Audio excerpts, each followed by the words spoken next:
Hey, good morning, it's Owen, Bigland. This is the Inside Edge video blog. Wanted to address an email that I get quite often from younger people. I got one this past week. A young guy wanted to know about buying a rental property. Wants to become a landlord or buy properties, rent them out, start earning passive income. Who doesn't? And at his age, that's the time to start thinking about it.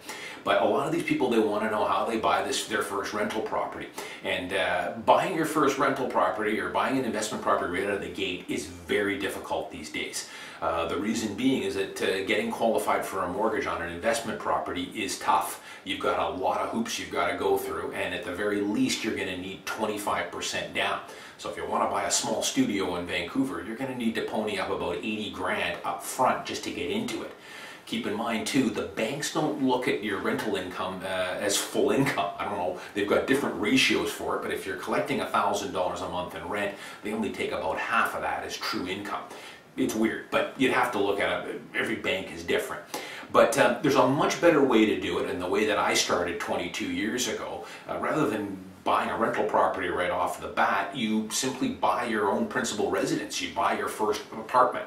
And there's a number of advantages to it. The first thing is that you, if you can qualify, you can get in for as little as 5% down if it's your principal residence. If you're a first-time buyer, you don't have to pay property transfer tax on it. And you could also borrow against your RRSP up to $25,000 to help with the down payment to get your foot in the door.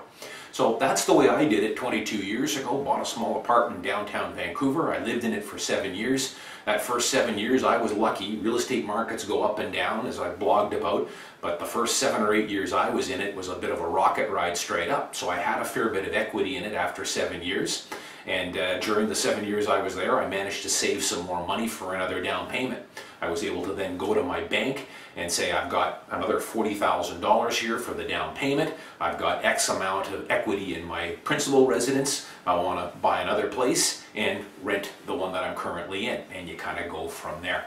So, you know, buying a principal residence is probably really the only way to go for most young people now, as opposed to trying to buy an investment property right from day one. Start with your principal residence first, and then save your money, and then go a laddered effect up from there.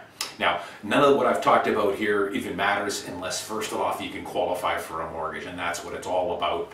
Before you even start looking at buying a principal residence or an investment property, you need to sit down with a mortgage broker and see what you can qualify for. You've got to be working and have income to support it.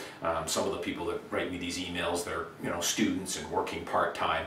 It'll probably be pretty difficult. But once you're able to and you're able to qualify, start with a principal residence and then go from there. I'm Owen Bigland. As always, thanks for watching. See you next time.